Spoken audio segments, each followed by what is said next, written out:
Welcome back to Global War in 1939. We are continuing our in-depth look at each nation and continuing on with the Commonwealth. Today we'll be focusing on FEC and Anzac. Now, consider these your Pacific region of the Commonwealth. So Southern Africa is busy in Africa, Britain, Canada, they're busy in the Atlantic. It's the FEC, Far East Command, and Anzac that will be focusing on the Pacific. And these guys will be your main force in this region of the map. Now, FEC is, or Far East Command, out of all the 5 Commonwealth nations, these are your second strongest. And they actually start the game in a pretty decent spot militarily. Also economically, they're your second strongest, only falling behind Britain itself. And they actually got a decent setup and position on the map. They are able to activate this minor ally right away, or not a pro-allied nation right away. They also have the ability to reinforce China, possibly go after Siam, stifling the Japanese advancement on the map. But definitely lots of opportunity to wage war, to engage in a defensive posture if that's what you so choose. You have a good number of options, and you're not restricted in, oh, I have to follow this action because of where the starting location. You can actually go on the attack right away, or choose to go on the defensive posture immediately. That is all up to you. So definitely a fun nation to play, and good possibilities on how you want to interact with other nations. Now, for their special ability, I wouldn't really classify this as an ability, even though it's listed here. It's the Gurkha Army. And how that's represented is more of a setup thing. But they start with 3 military bases in these 3 territories, and on top of your medium factory. So what this allows Far East Command to do is have a large production cap every round. So you can build 3 units here, 1 here, 1 here, 1 here. So that's 6. So you can get 6 units on the map from FEC immediately, and continue on that as long as you have those facilities. And also remember, Britain itself, United Kingdom can utilize their ability to build 1 unit in your medium factory as well, not taking away from that production cap. So really, you can get 7 units down here every single round. That is a massive production cap. Now, when it comes to your starting cash, even though your production technically is 23 every round, that's provided that you keep all your original territories. And of course, there's ways to increase that. Go after Sumatra would be one example. But your starting cash is only 16. So expect, because of your production cap is so large at 6 plus 1, don't expect to be getting out 7 tanks. You just don't have the cash for it. You'll find yourself... Now, this is only if you want to max out your production. You'll be getting a lot of infantry, which is fine. Infantry are great on defense. But don't get caught up in buying only infantry. You need other assets and equipment to, especially if you want to go on offense. But if you're restricting yourself to defense, this is a great way to get a lot of infantry on the map all at once, just because of your production caps. Now, you also have Call to Arms, which is all Commonwealth nations actually take advantage of this ability. Now, it's an ability that you don't trigger yourself as the Commonwealth player. You have to wait for the Axis to perform a certain action, which would be Sea Lion. And if they don't attempt Sea Lion, you'll never benefit from this ability. But if they do, take full advantage. Basically what it does, it reduces all your infantry for your next purchase, and it only lasts for 1 turn. So it's not like it's continuously. It's only for the 1 turn, the turn immediately after the attempt of Sea Lion. And all your infantry get reduced by $1 to 2, and they retain all their benefits of whatever their stats are as infantry: move a 1, attack a 2, defense a 4. So this is an amazing ability. If the Germans attempt Sea Lion, your next purchase will probably be restricted just to infantry, just because of the cost factor gets extremely low comparative. So moving from a $3 down to a 2 is a massive big deal, and you'll be able to get a lot more infantry on the map. And your really only hiccup is the amount of money that you have versus your production limits of whatever region that you're talking about.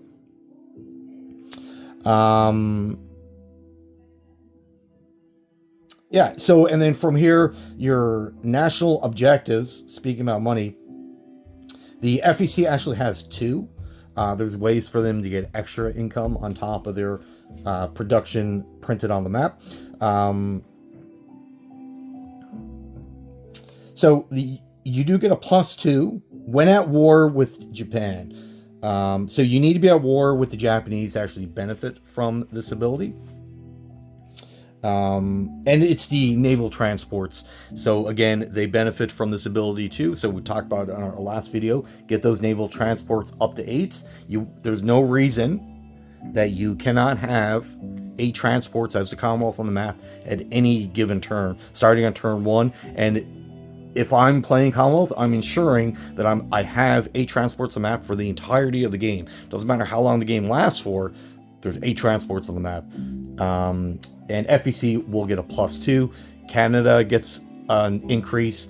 Britain gets a +1. South Africa gets Britain gets +5. Sorry, South Africa gets +1. There's no reason not to get these bonuses. Now, again, you do need to be at war with the Japanese to get this ability. So even though you may or may not have 8 transports on the map, if you're not at war with Japan, FEC is not collecting this income. Again, they'll get +3 again when at war with Japan. So peacetime, prior to war with the Japanese, you will not benefit from this. If FEC is in control of Hong Kong and Singapore, so that's these territories here. Now, if you're lucky, you'll be able to collect this income extremely lucky for 2 turns.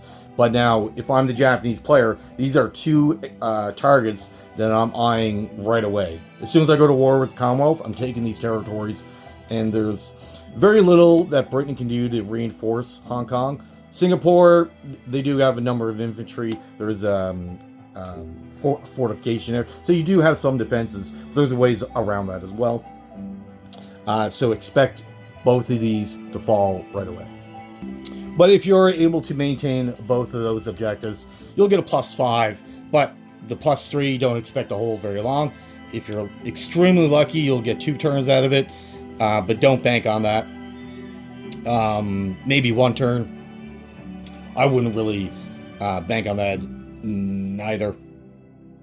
But it is there. It is a way.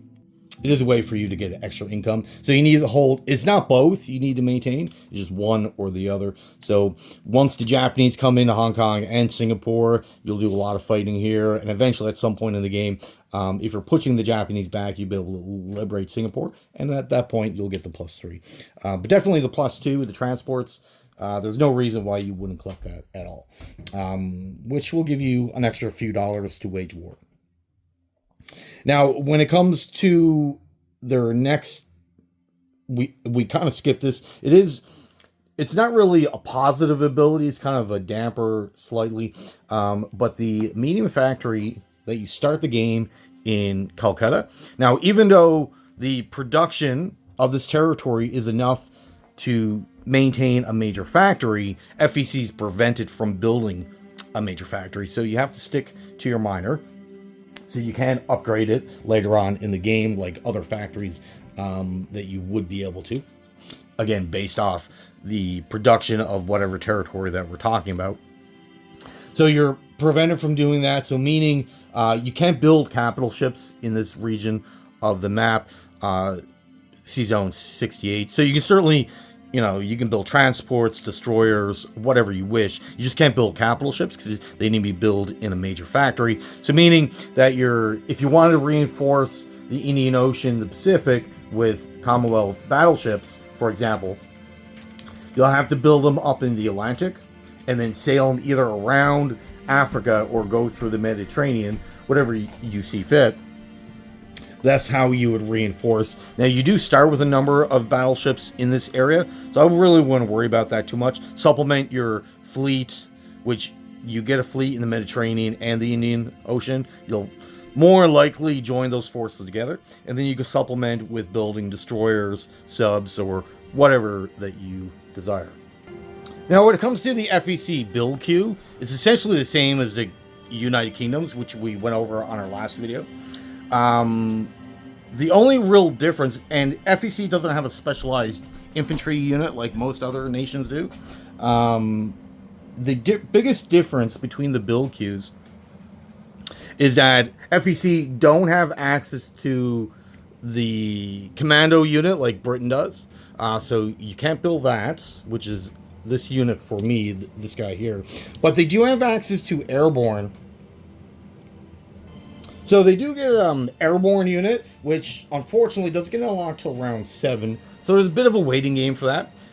However, most nations are limited to either 3. Some nations only have access to 2 airborne units, like the United Kingdom can only have 2. However, where the Commonwealth is actually unique in this regards is that Canada can build one, FEC can build their own, and same thing with Australia.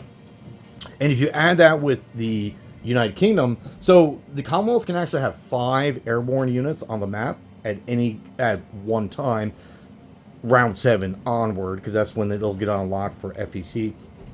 Same is true for Anzac. You have to wait till round 7, and they're only limited to 1. But if you get 1 in FEC, 1 in Australia, 1 in Canada, the Canadian airborne gets unlocked on round 5. So round 7 onward, you can actually have 5 on the map, which is a significant increase comparative to the other nations. So definitely take advantage of that. Other than that, they don't have their own specialized unit. They just pretty much have the same build queue as United Kingdom proper. Now, when we're talking about FEC or Australia, they actually have a good number, like, they do have a few advantages. One is that they're pretty far away from the theater, so I guess that's an advantage and a disadvantage, because it makes it difficult for your enemy, namely the Japanese. As Australia, you're going to be fighting probably only the Japanese. It'd be very rare to fight the European Axis. But where they are far away, it's very difficult for the Japanese to come down there. And if or when they do, they have to bring a significant amount of forces. Difficult for the Japanese to get reinforcements. So if they only come down with a handful of units, you can repel them, and then the follow-up attack will be weak unless they come down with a major force. But that's kind of good too, because then the more they come after Anzac with, the less they'll go after other nations. So being far away is a good thing. Also, on the flip side, being far away is a detriment as well, because then it takes you a while to actually get into the war. So Anzac's responsibility, the way I typically handle this particular nation, is that I'll task him with taking out a minimum these 3 islands here. Of course, if we have the potential to go after more, certainly do so. And I'm keeping the Japanese Navy distracted in this region. So I'm going to build up my Navy as strong as I possibly can, given the amount of money that we have. Their starting income is 10, but their production is only 10 as well. So it's not like they're swimming in a lot of money. You can get down, if you want, build a destroyer, save your remaining money on the next turn. Again, build another destroyer, save, and then you can put down 2 destroyers. So every 3 turns, you can build 4 destroyers and still have a little bit of money left over. But you certainly just don't want to focus on that. You do need to focus on your infantry as well for that defense. Now, your special abilities, again, you get the same call to arms action that the rest of the Commonwealth enjoy. Your infantry gets reduced down to 2 instead of 3, but you're waiting on Sea Lion. And if that never happens, then this is an ability you'll never use. Now, another ability that you could tap into, again, depends on your enemy. And basically, if Sydney itself ever gets captured by the Japanese, which is the likelihood that it may or may never happen. If it doesn't happen early, like turn 3, you can probably rest assured that it'll never happen. Now, that doesn't mean that it can't, so you still got to be vigilant on your defenses. But if I'm playing against a Japanese player and they don't maneuver to take Sydney by turn 3, then I'm going to sit back and assume that they're not going to for the rest of the game. But if it ever does happen, then you in New Zealand, and if it's still under your control after taking Sydney, then New Zealand will benefit from 1 free infantry every single round as long as Sydney is under enemy control. Now, once it gets liberated, then you stop receiving the 1 free infantry. But if the Japanese take this and they don't bother with New Zealand for 5, 6, 8 turns, that's how many infantry you'll get for free. So the longer the Japanese wait to capture New Zealand, the more infantry you'll have for your defenses, which is great. But again, the Japanese will dictate when or if you benefit from that ability. So the Anzac don't really have any special rules to help them wage war. They're mostly defensive, and they depend on your enemy to engage those or not. Now, when it comes to national objectives, you do benefit from 2. Again, much like FEC, you have to wait to be at war with the Japanese to benefit from both of your national objectives. So if you're at peace with the Japanese, even though you may qualify to gain these benefits or gain this extra money, you won't until you're at war with the Japanese. You'll get a +3 production when at war with Japan, and Dutch New Guinea, Rapul, and Solomon Islands are under Allied control. So it's a territorial game, and you need to own certain territories. That's why it's important for Anzac to start gobbling up these money islands as much as they can, because you'll get a plus in your production. So the territories that you're eyeing, so it's actually a pretty easy one to get. You'll get +3 if you own Solomon Islands, which the FEC already owns. New Guinea, Rapul, Anzac already owns. So you just need to activate Dutch New Guinea and you'll start receiving +3, and you start with a guy in New Guinea, so you just walk over, activate it for your side, good to go. You don't have to fight a battle. They are pro-allied. You just go ahead and activate them. You go get a +3, and like the rest of the Commonwealth, you'll get a +2 with your transports. So now, just again rehashing this, naval up to 8 naval transports. Again, no reason not to have them. You need them. You'll get a lot of extra cash. So out of all 5 Commonwealth nations, if you have the 8 transports and you add up all that extra income that each nation gets individually, actually it equates up to $12 extra. That is significant. When you're talking about national objectives, most are 5 or under. We're talking $12 extra. Now, it's not, you can't disperse it how you want. Like, each nation needs to collect their own amount. So Anzac will get 2, FEC will get 2, South Africa will get 1. So it's not like you can say, hey, I'm going to give all 12 to whatever nation. It's, you have to disperse it correctly. But +12 is a big deal. Tap into this ability. It's a big moneymaker. Now, we kind of skipped the political situation, but it's essentially the same as FEC. They start the war or start the game at peace. They don't go to war. They're waiting for the Axis to trigger off whatever actions that they're going to do, and then they'll be dragged into the war. Usually, FEC and Anzac gets dragged into a Japanese war because they're already at war with Germany based off their actions. But they'll get dragged into a Japanese war. Expect a turn 3. And the reason why I say that is one of their restrictions by playing the Commonwealth is that you can't declare war on the Japanese. No Commonwealth nation can declare war on the Japanese until turn 3. So as soon as you get to your third turn, if you want, you can declare war yourself, and you don't need to attack. You just go ahead and make that declaration. But the Japanese can declare war on you anytime they wish from turn 1 onward. Now, the reason why you may want to declare war, and even though you may not be in a position to actually, attack whatever territory and make significant gains against your enemy, just declare war. And the reason why you want to do that is because Japanese sneak attack ability that we went over on the Japanese video, if you're at war with them, then they can't use their sneak attack ability against you. So you can feel confident that if the Japanese doesn't use their sneak attack by turn 3, go ahead, declare war, and that prevents them from using it against the Commonwealth. Then they have to use it against Americans. Then your options on maneuvering the American fleet, American units, becomes a lot more restrictive for the Japanese. Makes it easier for the Allies. Escape your fleet out of the Pacific. Wait for America to join, then bring the fleet back in. And it'll make it much harder for the Japanese to inflict a major blow against the Allies using that sneak attack ability. So that's something you may want to look into.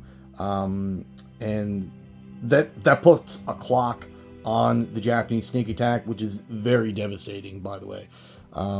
That there is a clock that they need to use it by, or they're kind of going to, hamper themselves, which is a benefit to you as the Commonwealth player. You don't want the Japanese to use the sneak attack against you. You want to use it against Americans. And it'll make your ability to wage war in the Pacific a lot easier. You'll be a lot stronger if they don't use it against you. So turn 3, you're declaring war regardless of the situation on the map. It doesn't matter where your pieces are. Declare war, then they can't use that ability against you. Now for their build queue, again, FEC's build queue is essentially similar, extremely similar to the British. So review that. They do have one specialized unit. Again, we just went over the airborne that they have access to. Doesn't become unlocked until round 10 or 7, sorry. And you can only build one. So there's a bit of a waiting game to get your airborne. And for Anzac, if I was to build an airborne, I would certainly put it in a highly defensive position, as it defends on a 5. So that's a big deal. They do have their own specialized units called a Z unit infantry. Only Anzac can build this. Cost of 3, move of 1. Now their normal stats are attack 2, defend 4. You can only build 1 per turn, and you are limited to only 3. So it's not like you can have a ton of these on the map. You can only ever have 3, and you can build 1 per turn. But there's no turn restriction on when you can get these out. You can build them right away, but only 1 per turn. So the reason why you may want these units, and you want to put them on islands or on the coastline, places where you think the enemy is going to make an amphibious attack against you. So their base stats are the same as regular infantry. The cost is the same as regular infantry. However, they get a +1 when attacking or defending via amphibious attack. So this is where you'll get the benefit from them. So put them on, obviously your capitals on the coastline. If the Japanese are going to attack Sydney, it's going to be through C-Zone 99, more likely. Get them into Dutch New Guinea, Dutch East Indies, Celebes, any island territory will be a fantastic defensive position just because of that +1 on the first round of attack. It's not a lot, but it gives you, at least it's something extra that a regular infantry can't get. And at the same cost, you might as well, anytime you build infantry as Anzac, your first one should always be a Z force, and whatever infantry you're building after the fact should be normal infantry. And even if you're not planning on utilizing to the full effect, just those extra stats or bonuses will be effect regardless of where you put this on the map. So take advantage of that ability. Make sure your first infantry is always a Z force, and try to get as many out. Obviously, every round that the game goes on for, you'll have more and more of these on the map. So it's a great unit. Definitely take advantage. But that's all their specialized units that they have access to as Anzac. Everything else they have access to will be the same as the Britain. Now, but when it comes to, like, you only have a minor facility, and you're also, just like FEC, you're prevented from upgrading it to a major. And even the territory only has a production of 2, so you can't increase it to a major, because a major needs to be in a territory that has a production of at least 3, at minimum 3, to sustain that structure. So you're restricted from upgrading, meaning you can't build capital ships, but certainly you can build, destroyers, transports, all the rest. You can build the smaller version of the aircraft carrier. So this will help out the Japanese Navy with the fighters, certainly. So look into that, take advantage of it, but you just can't build battleships. So you're restricted again, building them up in the Atlantic, sailing them across, if you're wanting to reinforce with a battleship or any capital ship, really. But you can build, destroyers, subs, transports. No problem there. You're just restricted on your build cap. But unlike FEC, the amount of units Anzac can actually build is restricted compared to FEC. So you have a minor facility here and a colonial factory here. So you can build 4 units. Now, United Kingdom itself can build a unit in Australia. So in this area, you can get, 3 + 1 + 1. So that's not too bad for the size of the nation, for the amount of money that you're actually producing for the cause. Anzac does have its advantages, has its disadvantages. You're not a major player in the game, but you certainly have a role to place. And your major task is to, on the ocean, to be a major thorn. There is a potential to have quite a sizable fleet, depending on how the first couple rounds go, depending on the actions of the Japanese. If they ignore you for too long, they'll be forced to deal with you later. And the longer they ignore you, the stronger you'll be, and you'll have a significant impact in the game, especially when you combine your Navy with the American Navy, and you'll be a major problem for the Japanese. Start gobbling up these islands, and you're trying to force the Japanese to focus on you and not focus on, say, FEC and the Americans, allow them to repel the Japanese and decrease the size of their empire. So definitely a very important role that you have to play. There's a little bit of luck, strategy involved, but you should have a lot of fun playing Anzac. All right, well, that is it for the Commonwealth. We had to break it up into a number of videos, just because this faction is quite large and there's a lot going on. My recommendation would be, once you start playing the game, learning it, the player with the most experience should probably take care of the Commonwealth. It is pretty complex comparative to the other nations, just because they have a number of other banners falling under the Commonwealth, or the Commonwealth umbrella. There's 5 different countries you're trying to maintain and manage, so it can be quite confusing at first, but once you play a couple games, it gets quite easy to understand the dynamic of the Commonwealth and how they operate.